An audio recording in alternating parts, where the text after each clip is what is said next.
Antes de mais, muito bom dia e obrigada pelo convite e por poder, depois, nesta entrevista, partilhar alguma da investigação que eu faço aqui no IBIMED e vou tentar também fazer a relação desse trabalho com o trabalho que eu já fiz no passado. Bem, basicamente, neste momento no IBIMED, eu estou envolvida em 3 projetos, onde digo eu e a minha equipa, ok? Basicamente, esses 3 projetos, um deles que está já na fase final, o objetivo é determinar o papel da proteostase no envelhecimento.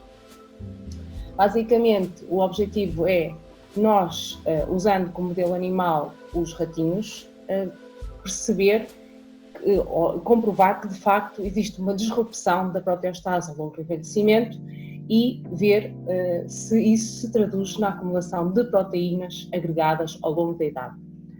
Esse projeto é um projeto maior, ou seja, eu encarrego, é um projeto maior aqui do Instituto, que é um projeto denominado PAGE, e eu estou envolvida precisamente nos estudos em ratinho. Está quase a terminar, ou seja, e nós temos obtido resultados muito promissores. Espero que nos próximos meses já consigam ler o artigo, que nós vamos submetê-lo durante o mês de setembro. Há uma revista muito boa, com um bom impacto de facto, portanto estamos muito esperançosos que aqui em Aveiro vamos dar passos muito significativos na compreensão então da proteostase no envelhecimento. Esse era o nosso grande objetivo e acho que vamos conseguir cumpri-lo. No que diz respeito aos outros projetos, ou seja, basicamente são 2 outros projetos, que são um deles relacionado com uma proteína que se chama BRI2.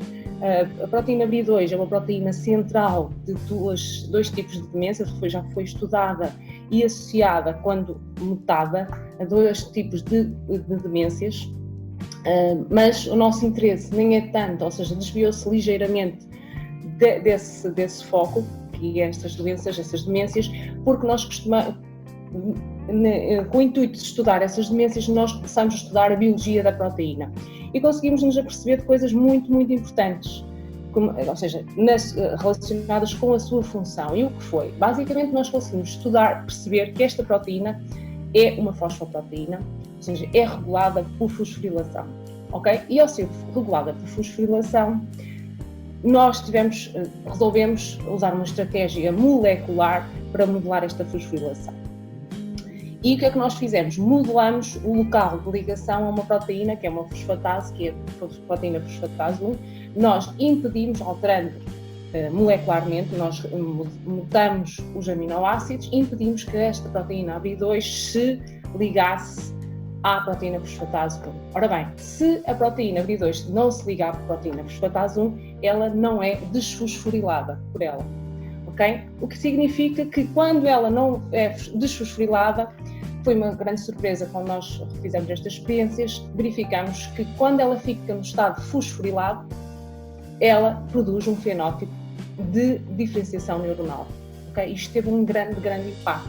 Ou seja, se nós modelarmos o estado de fosforilação da BRI2, nós induzimos a diferenciação neuronal. Vocês percebem de imediato o impacto que isto tem em termos de doenças neurodegenerativas, ou seja, nós conseguimos, modelando esta fosforilação, modular a diferenciação neuronal. Isto tivemos um impacto muito grande, ou seja, e é este projeto que nós temos neste momento em mãos e depois eu terei mais um bocadinho de detalhes a seguir, mas basicamente nós estamos neste momento a fazer a prova de conceito que de facto nós só modelando o estado de fosforilação destes 2 aminoácidos, nós conseguimos induzir um fenótipo neuroitogénico, que é, ou seja, o nosso grande objetivo é propor uma terapia baseada em BRI2 para doenças neurodegenerativas, em particular o projeto que foi recentemente financiado é na doença de Alzheimer, está bem?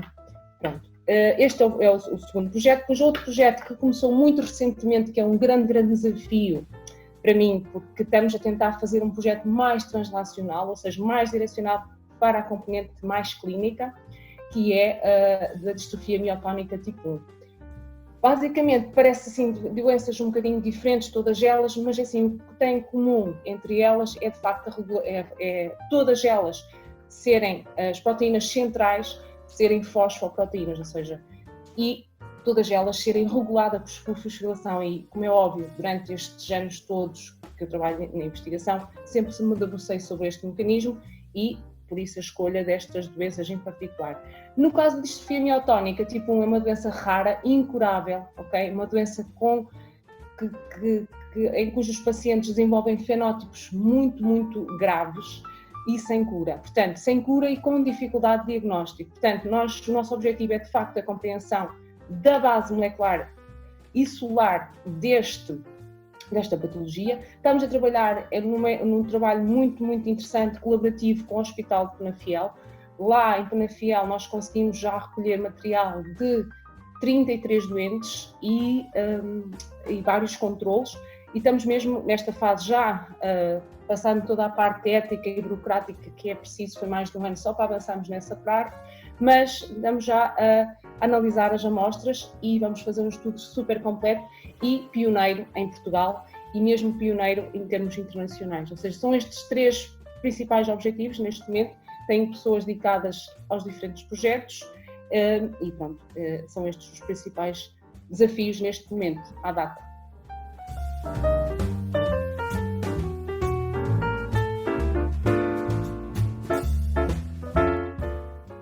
Ora bem, aqui vou dar o meu cunho pessoal e o meu ponto de vista, ou seja, basicamente, independentemente, vocês sabem, por exemplo, eu já trabalhei muitos anos em doença de Alzheimer, que é aquela que toda a gente conhece, tem sempre mais impacto, até pelos números e pelo número de pessoas afetadas.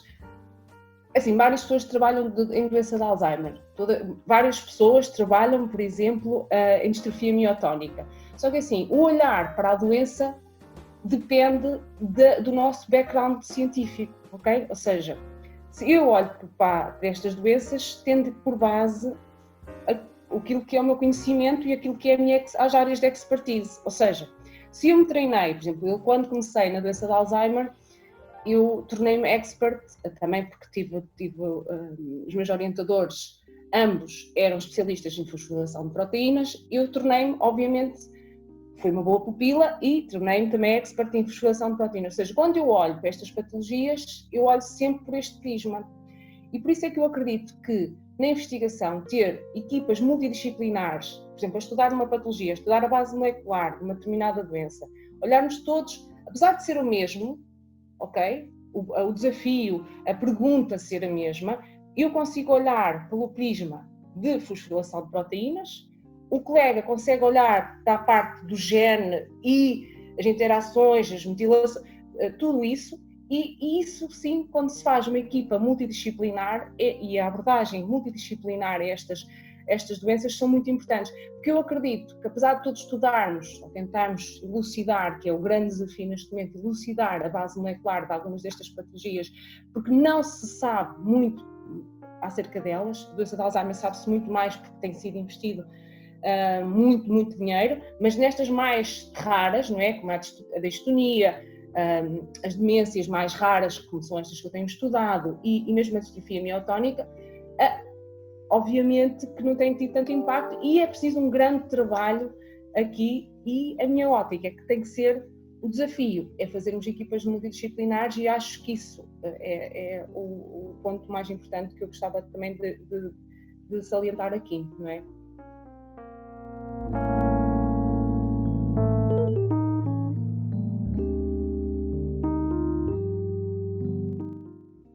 É assim, nem tudo são dificuldades, pelo contrário, também têm sentido muito apoio, não só em termos nacionais como internacionais, de vários colaboradores que têm internacionais e mesmo nacionais.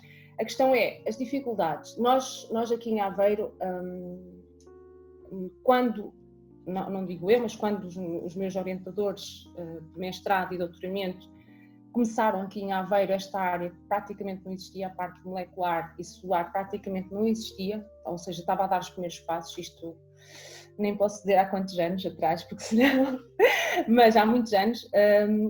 Portanto, foi um desafio montar estas áreas aqui na Universidade de Aveiro e, de facto, eu acompanhei todo esse processo, ou seja, não foi fácil, porque uma coisa é chegarmos para fazer o doutoramento num sítio em que já tens um laboratório super montado, com todas as técnicas disponíveis, de ponta, para nós trabalharmos. Outra coisa não foi o que aconteceu, e nós tivemos que ir progredindo e mesmo ajudar a montar muitas das tecnologias que existe hoje disponível para os jovens investigadores, ok? Por isso foi foi um grande desafio, uma limitação na parte inicial talvez da minha carreira, mas também nos dá outro tipo de preparação e outro tipo de competência, está bem? Portanto, isso foi na fase mais inicial. Muito mais recentemente, ou seja, há cerca de 5, 6 anos, o grande desafio de construção do IBMED, ou seja, nós estávamos numa unidade de investigação de facto mais pequenina, e depois o grande desafio de criação do IBMED e da nossa transferência do Departamento de Biologia aqui para o Departamento de Ciências Médicas, já que nós éramos a unidade de investigação das ciências da saúde, foi também um grande desafio que implicou a transferência dos nossos laboratórios da Biologia para o Departamento de Ciências Médicas, na antiga Escola Secção Autónoma das Ciências da Saúde, o que foi um grande desafio, porque não imaginam que nós tivemos que transitar todos, ou seja, tivemos que interromper, depois parar, depois arrancar com os novos laboratórios, o que não foi, ou seja, isto tem impacto na nossa carreira, estão a ver? Ou seja, porque nós estivemos sempre a trabalhar em full time, isso considero uma grande, para mim foi uma das maiores dificuldades, e neste momento, de qualquer maneira,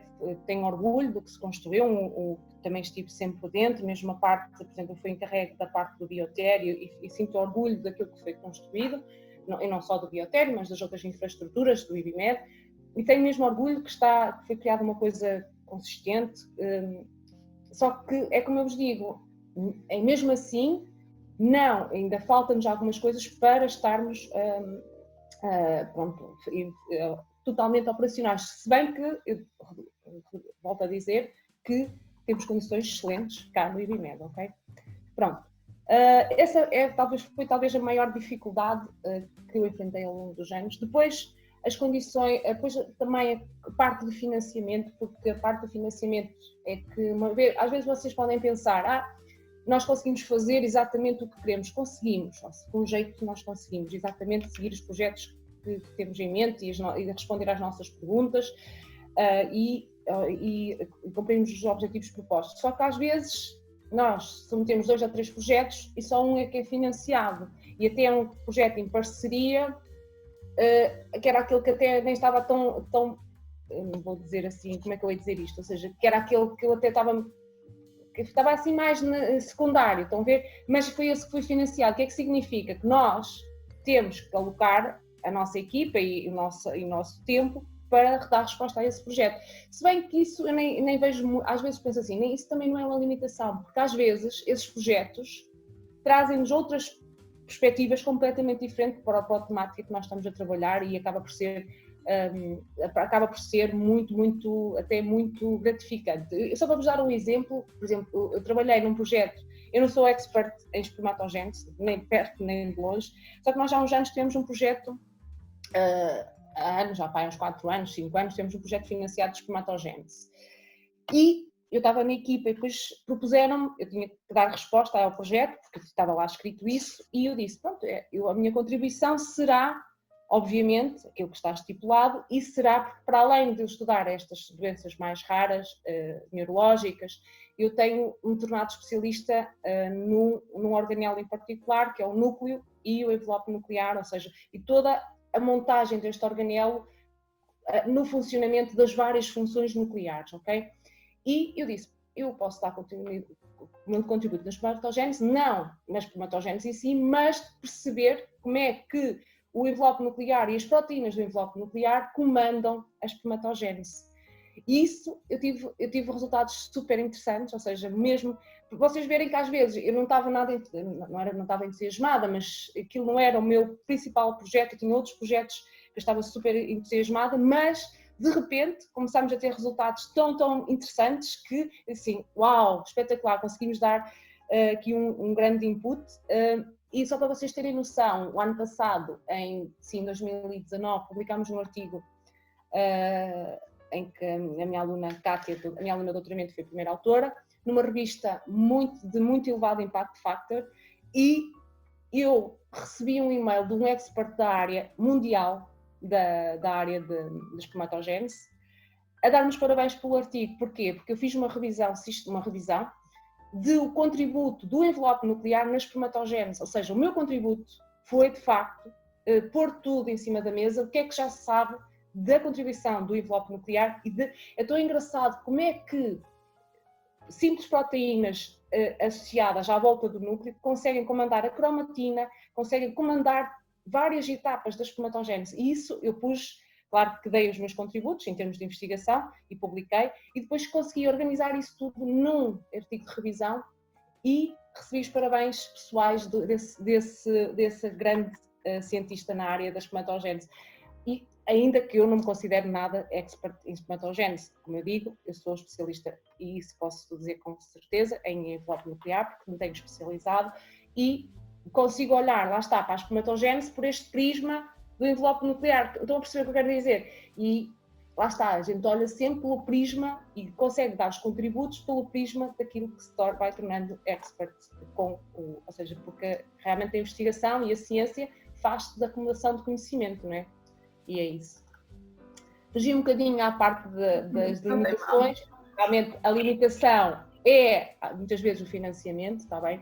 Mas nós, com jeitinho e boa vontade, conseguimos sempre. Isto é uma mensagem também de otimismo, que isso é uma coisa que eu também gosto de reforçar sempre. Nós conseguimos, quando se tem boa vontade e quando se tem estes projetos financiados, nós conseguimos, de alguma maneira, também ir, não com tanto, temos que dar foco a esses, mas também conseguimos ir paralelamente desenvolvendo os outros, está bem?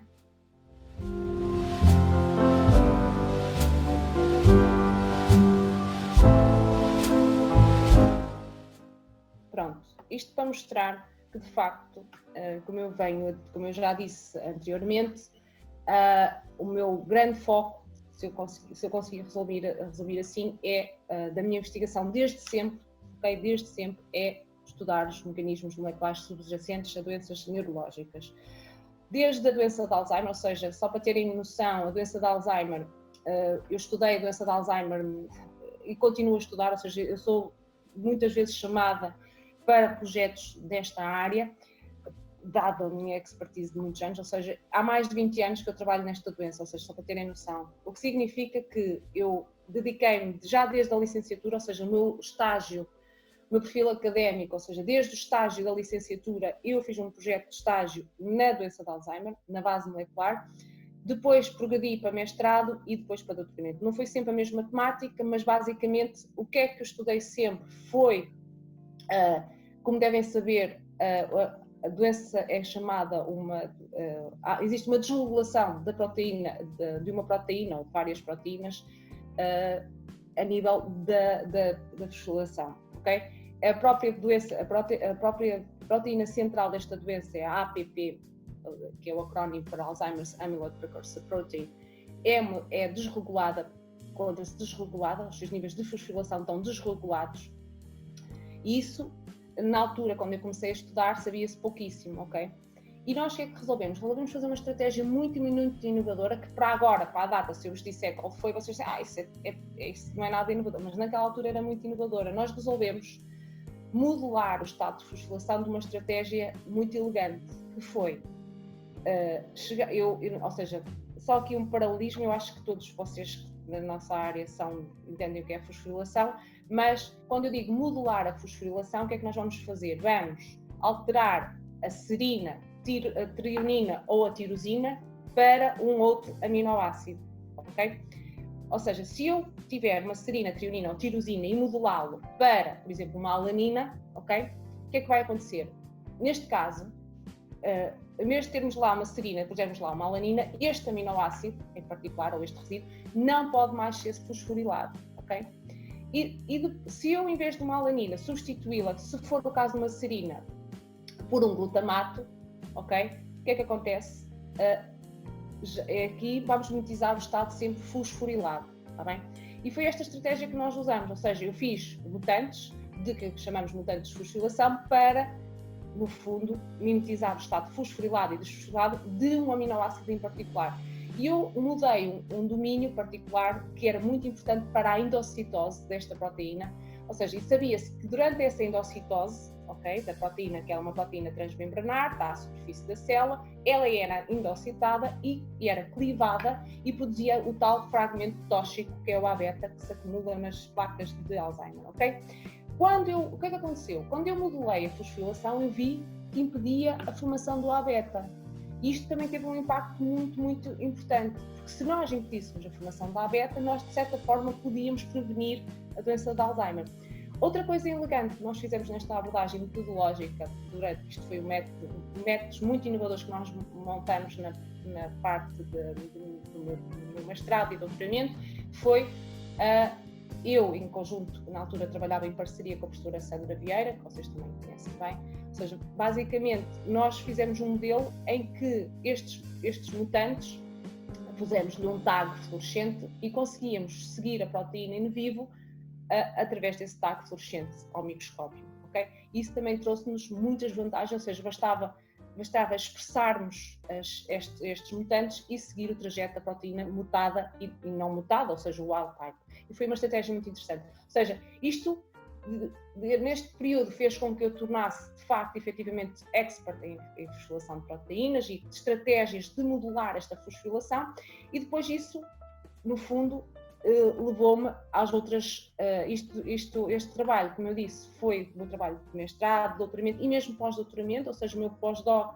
foi relacionado também com esta temática, primeiro pós-doc.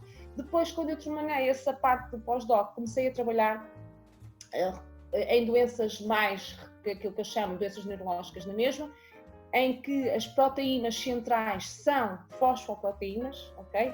Fosfoproteínas significa que são reguladas por fosforilação, em que muitas vezes existe uma desregulação dessas proteínas, e todas estas são, de facto, esse é o ponto comum às várias patologias que eu estudei, está bem? E por isso estão a ver que, no fundo, o meu background e o meu percurso académico acabou por influenciar também o meu futuro e a linha que eu acabei por desenvolver mais sozinha, que é esta parte, claro que continuo na fosforilação, mas a partir do momento que eu comecei a trabalhar com distonia e a trabalhar com esta proteína que é a tripsina A, que é parceira e que depende, a sua função desta proteína A depende de uma proteína do envelope nuclear, que é esta LAP1. A partir daqui eu comecei a trabalhar como eu digo, a desenvolver competências no núcleo e as várias funções nucleares, comandadas precisamente por o envelope nuclear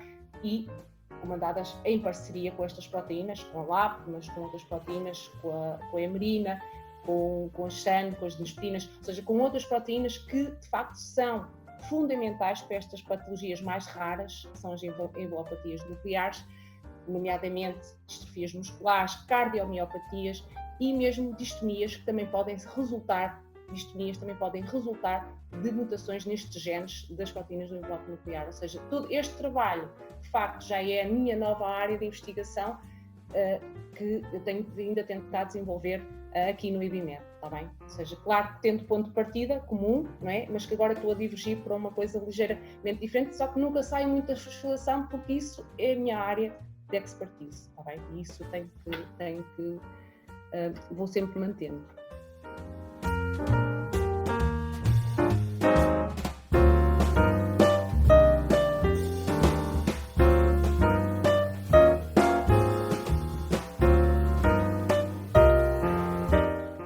Olhem, neste momento eu, para responder a esta pergunta, estou, como eu vos disse, temos aquele projeto de ABRI que estou neste momento muito, muito entusiasmada.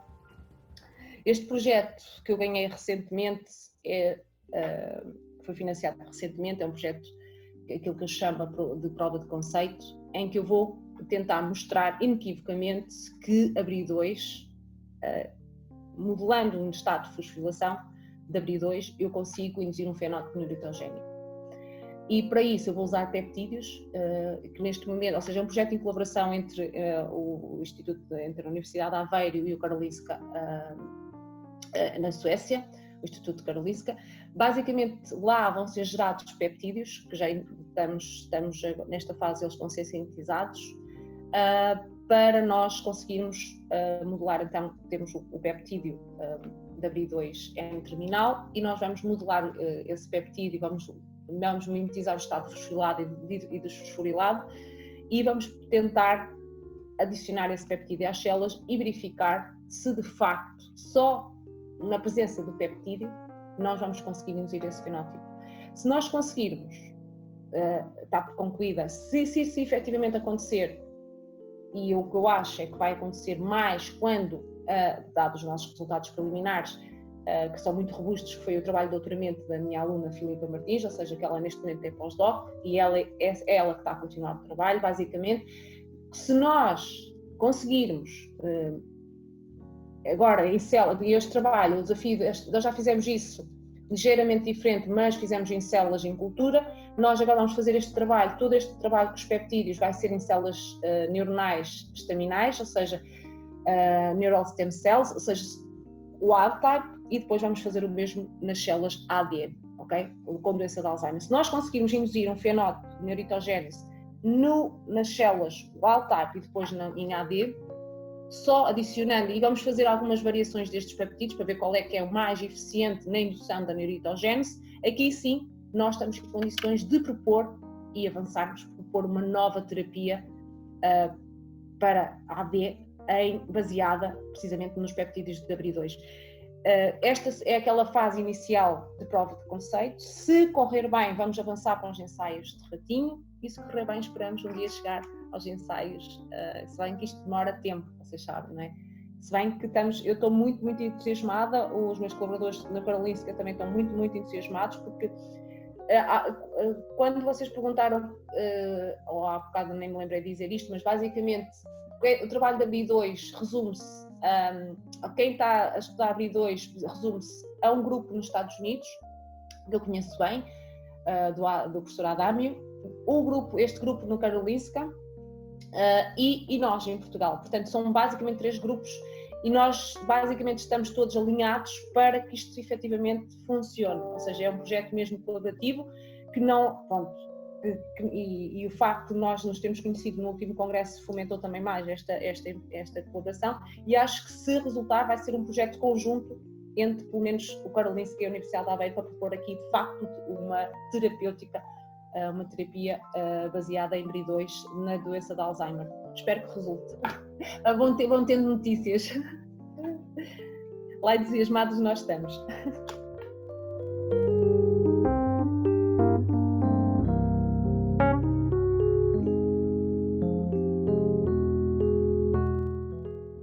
Pronto, é por isso que eu precisava também de partilhar o ecrã, porque eu não vos podia mostrar a diferença sem mostrar um esquema, porque senão era super complicado eu explicar isto. Então, eu fui buscar uma das imagens da tese de doutoramento da Filipa, não é? E vou-vos mostrar aquilo que é a proteína BRI2, wild type, aquilo que nós chamamos de wild type, ok? Está aqui representada, é uma proteína transmembranar, tipo 2, ou seja, tem o N terminal para o interior da célula, não é? Aqueles peptídeos que eu estava a falar há pouco é esta região aqui, ok? A região aqui que nós estamos a alterar, ok? Porque é a parte intracelular que nos interessa. Depois, o interessante da biologia desta proteína, que nós também ajudamos na compreensão, ela é clivada por uma proteína, aqui por uma ferina, e liberta este peptídeo pequenino, de cerca de 3 kilodaltons, que se chama BRI-propeptide, ok? Isto é a BRI2 wild type. O que é que acontece na British demência? Está aqui, ok? O que é que acontece? A proteína, neste caso é o gene, tem uma mutação, e essa mutação vai alterar o stop codon que está presente e vai introduzir uma arginina, ok? Ou seja, é removido o stop codon, introduz uma arginina, o que significa que não vai haver paragem da sequência e vai continuar a transcrição e tradução e produz um peptídeo de maior tamanho. Neste caso, tem 30, em vez dos 23 aminoácidos no wild type, passa a ter 34 aminoácidos. E nós pensamos assim, isto até nem parece assim uma grande diferença, mas faz uma grande diferença, porque a introdução destes aminoácidos muito hidrofóbicos faz com que este peptídeo tenha uma grande propensão para agregar, ok? E por isso, ele foi denominado curiosamente de ABRI. Vocês, se calhar, eu que trabalhei sempre em Alzheimer, o peptídeo tóxico da doença de Alzheimer chama-se A-beta, ou seja, A de agregar, ou seja, ele tem muita propensão para agregar, ok? E formar as estruturas amiloides, e exatamente por isso é que foi chamado de ABRI, ok? No caso da British demência foi designado assim, ok? No caso da British demência é ABRI, no caso da Danish demência a mutação é também na BRI2, gene codificado I2, mas acontece uma coisa diferente. Acontece a duplicação de uma sequência, mas curiosamente, que é esta sequência que está aqui representada, curiosamente é produzido o fragmento que é produzido, que aqui chama-se de ADAN, tem exatamente o mesmo tamanho, 34 aminoácidos, isto é mesmo curioso, está bem? Ou seja, produz então igualmente um peptídeo com alta propensão para agregar, e por isso foi chamado de ADAN, está bem? Isto são as diferenças moleculares que foram estudadas e estão já bem caracterizadas. Em termos clínicos, são um bocadinho diferentes, ok? Enquanto que a British Dementia de facto forma placas de ABRI, ou seja, que são placas de agregação e que levam a alterações de memória, especialmente no hipocampo, ou seja, placas acumulam-se por todo o cérebro, mas também na zona hipocampal, o que significa que vai haver perdas de capacidade de reconhecimento, perdas de memória e outros problemas mesmo, problemas também motores, como ataxias cerebelares, por aí fora, ou seja, e só aparecem, estas doenças são doenças genéticas, que são relativamente raras e só aparecem por volta dos 60 anos. E esta é a parte mais comum entre as duas, ou seja, ambas só se manifestam por volta dos 60 anos de idade, está bem? No caso da demência dinamarquesa, também há a formação dessas placas, mas são ligeiramente diferentes. Normalmente levam a fenótipos diferentes, ou seja, cataratas, surdez, também demências, ok, uma demência generalizada ou seja, em termos clínicos são ligeiramente diferentes, como podem ver, ok? Se bem que o comum é ambas serem mutações desta proteína e também têm sido bastante estudadas, porque realmente produzem fenótipos muito, muito severos e pronto, sendo uma doença familiar, depois é traduzida e congénita é traduzida para as gerações futuras. Pronto, basicamente era isto que eu queria explicar das patologias.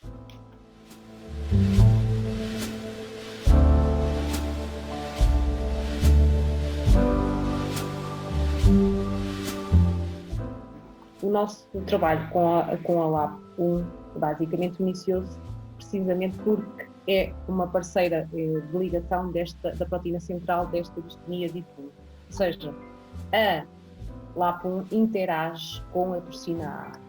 E uma coisa curiosa, a distonia tipo 1, ainda não tive a oportunidade de dizer, mas é uma doença genética também, com alteração de um único aminoácido, um glutamato, ok? O que é que acontece? Quando existe esta mutação, a proteína wild type, que tem uma distribuição pelo retículo endoplasmático, perde esta localização e passa a distribuir-se maioritariamente no envelope nuclear, ok? Em termos fenotípicos é muito fácil distinguir uma pessoa saudável de um doente. Porquê? Porque se olharmos para esta localização desta toxina, ela é completamente diferente, tá? Deixa de estar no retículo e passa a estar no envelope nuclear. Isto chamamos muito a atenção, porquê? Porque se está no envelope nuclear, alguma proteína do envelope nuclear devia estar a mediar esta ancoragem e esta relocalização da proteína. E a nossa primeira ideia foi a LAP1. A LAP1 tem sido, na altura, estava a ser estudada por este nosso colaborador dos Estados Unidos, o William Dauer, ou seja, basicamente os primeiros estudos que fizemos foram conjuntos. Aliás, o nosso primeiro artigo é em colaboração com o William Dauer, que é um top mundial da área, e realmente foi muito importante. Porquê? Porque nós conseguimos perceber que não só a LAP é fundamental para a localização da toxina A no envelope nuclear, mas também para a sua função. A própria toxina é uma TPase, ok? E a função TPásica da toxina, para essa função funcionar, depende de outras proteínas, mas também depende da LAP1, ok? E por isso todo o nosso trabalho foi nesse sentido. Nós conseguimos comprovar também que estabelecer um novo complexo entre a LAP, ou seja, a LAP é uma fosfoproteína e consegue ligar à PP1, ok? Todo o nosso trabalho inicial foi nesse sentido, mas conseguimos provar a existência de um complexo que era a PP1 LAP1, torsina A. E a nossa teoria que nós conseguimos comprovar é que a PP1, ou seja, a LAP, acaba por ser a proteína bridge, ou seja, que traz a proteína fosfatase para próximo da torsina para esta fosfatase desfosforilar a torsina. Tá bem? Isto foi também o trabalho de doutoramento da minha aluna, Mariana Santos, que já acabou há alguns anos e que neste momento está a trabalhar no IDRGS e muito bem. Basicamente, o que é que nós mostramos? Durante este processo todo, nós começámos a estudar a biologia desta proteína, porque nada se sabia em altura, existiam algumas coisas, mas o William Dower, trabalhava mais na parte dos ratinhos. Eu comecei-me a interessar muito, porque estudei em humanos. Nos ratinhos já se sabia quais eram as isoformas, nos ratinhos, não, no rato foi o primeiro a ser identificado, depois nos ratinhos achava-se que era mais ou menos semelhante, mas nos humanos não. Okay? E quando nós começamos a estudar isto, começamos a ver que provavelmente existia uma nova isoforma, e foi todo um percurso que tivemos que desenvolver para identificar esta nova isoforma, que teve um impacto gigante. Porquê? Não só na doença, porque nós achamos que nós temos a certeza que as duas, ou temos grandes evidências que as duas isoformas têm funções distintas, ok? Enquanto que a LAP1B funciona mais, ou é mais importante no cérebro e no músculo, a outra acaba por ser importante em todos os tecidos, ou seja, é expressa mais em todos os tecidos. E isto acabou por ser muito importante. Porquê? Porque até à data nunca tinha sido escritas alterações, quando nós publicámos isto foi em 2014, ainda não tinha sido descoberta nenhuma mutação da LAP que levasse a uma doença, e nesse ano foi descoberta a primeira mutação, em 2014. E curiosamente, saíram quase em simultâneo o nosso artigo com a primeira identificação da primeira mutação na LAP, e diziam assim, porque a mutação surgiu na zona que é apenas exclusiva da LAP1B, ok? Portanto, afetou exclusivamente a LAP1B, e eles diziam, no entanto, existe uma outra banda, e fizeram um asterisco, que não sabiam qual era a banda, que permanece inalterada. E nessa altura nós rapidamente percebemos que era a nossa isoforma, e a partir daí, ou seja, sempre surgiram várias outras mutações da LAP, a partir daí a LAP começou a ser muito estudada. Até então resumia-se basicamente ao professor William Dower e ao nosso grupo, mas a partir daí já tem sido mais estudada, porque vários casos novos surgiram de mutações,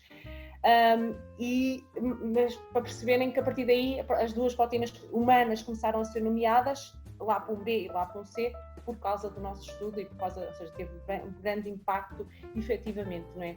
E curiosamente, como eu vos digo, às vezes trabalhar com estas coisas raras às vezes é um bocadinho mais difícil, mas também é gratificante, porque recentemente foi descrito, uma destas mutações foi descrita e foi publicada na Nature, ou seja, para vocês perceberem que todo o trajeto que fazemos acaba por ter impacto na ciência e pronto.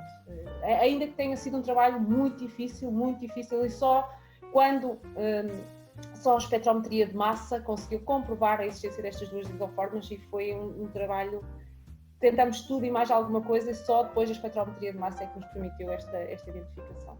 Está bem?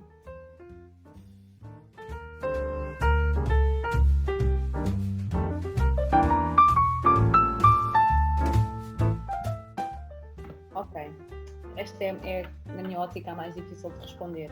Porque assim, eu olho para trás e nestes 20 e tal anos, ou seja, que passaram desde que eu acabei a licenciatura, basicamente, eu acho que neste momento, sem dúvida, eu também era estudante e investigadora na área das neurociências, e eu acho que hoje em dia existem muito mais oportunidades, ok?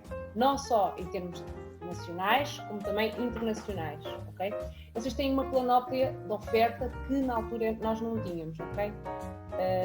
Porque estava tudo, ainda era outra coisa, ninguém sabia o que era a investigação científica e ninguém sabia o que era um neurocientista, e hoje em dia, se vocês falarem nisso, não é? Isto também, esta situação do Covid acabou por trazer para a comunicação social vários cientistas, não é? E as pessoas começaram a perceber o que é que efetivamente um investigador faz, o que é que se dedica, ou seja, o papel do neurocientista também não é esse o foco atual, mas basicamente as pessoas começaram a perceber o que era um cientista, por isso disserem que são neurocientistas, são pessoas que estudam o cérebro e as patologias associadas. Portanto, isso, estamos a anos de luz de quando eu comecei na ciência, então a perceber. E as oportunidades também são muitas, porque assim, nós cá em Portugal temos neste momento um Instituto de Excelência para Estudo de Neurociências, com o qual é super complicado competir, não é? Que é a Chantal Imob, que é um instituto privado, não é? Que tem tecnologia de ponta e por isso tem muitas oportunidades ali, não é? Se decidirem ficar em Portugal, e não só, ou seja, todos os outros laboratórios, vocês devem pensar que há sempre prós e contras de irem para um laboratório grande ou para um instituto grande. Claro que chegam lá, têm tudo montadinho, só que também todo aquele arcabouço que vos dá perceber os processos e montagem de todos os processos também não ficam com essa aptidão, não é? Por isso os conselhos se experimentem, ou seja, porque às vezes vão dizer, eu gosto muito de neurociências, chegam ao trabalho de neurociências e nem sabem bem o que é e depois sentem-se iludidos. Assim, devem experimentar e nunca digam que não gostam, experimentem. O meu conselho é que experimentem várias áreas, porque quando vocês identificarem a área, vocês a partir daí já não vão querer sair mais, ok? Porque na realidade, e vocês, como é que isso se descobre? Assim, vocês vão perceber, ou seja, porque assim, eu caí, vou-vos dizer, eu até posso contar um bocadinho do meu como é que eu caí nesta área, assim, e foi completamente ao acaso, porque assim, durante a minha licenciatura, vou-vos dizer, as disciplinas que eu mais gostei foram microbiologia, genética, ok? Eu também era boa aluna, mas havia 2 muito bons alunos e nesse ano de estágio eles escolheram, as 2 pessoas melhores alunas escolheram o estágio primeiro, era por nota, da genética e da microbiologia. Depois, dentro dos outros, eu disse, eu gosto muito também de sinalização, Signal Transduction. Na altura era o professor Edgar Cruz e Silva, que era mas depois as pessoas dizem, tu és tolinha, vais escolher esse estágio. O ano passado, as pessoas de estágio tiveram nota de 13 valores. E eu adoro as aulas do professor Edgar, ele era brilhante, um brilhante comunicador, e eu adorava as aulas dele e disse, olha, não, tenho que escolher, as 2 que eu mais gostava estão ocupadas, eu vou escolher uma diferente, não estava a contar, e então comecei a trabalhar com ele. No meu último ano não era bem estágio, chamava-se na altura seminário, fiz seminário 1, que era o primeiro semestre, e seminário 2, no segundo semestre com ele. E aí sim, eu comecei a perceber o que era isto da fosforilação. Ele tinha um poder de nos cativar para a ciência, ou seja, fazíamos imensas perguntas e nós, para conseguirmos acompanhar as perguntas que ele fazia, tínhamos que estudar, porque depois não conseguíamos acompanhar. Estão a ver? E foi um bocadinho difícil aquele arranque, mas fez-me despertar para aquela área e uma vez ele chegou ao laboratório, nunca mais me ia esquecer, foi no ano que ele trabalhou com o Prémio Nobel, com o professor Paulo Greengard, e ele disse, sabem quem ganhou o Prémio Nobel? E eu não tinha visto as notícias, não sabia, assim, então, não sabes? Então vai ler. E eu fui ver e depois fiquei super envergonhada, que é assim, o orientador dele ganhou o Prémio Nobel e eu ainda não sabia. Então, a partir daí, eu tinha, antes de sequer chegar ao laboratório, ia sempre ver as notícias, especialmente as mais científicas. Estão a ver, ele, no fundo, despertou em mim a curiosidade, outro tipo de curiosidade, mas não só a cultura científica, por aí fora. Estão a ver? E, no final desse ano, como eu fiz um trabalho excepcional, tive nota de 19 valores, não é? Em ambos os estágios, e fui convidada a ficar a trabalhar no laboratório dele, com bolsa.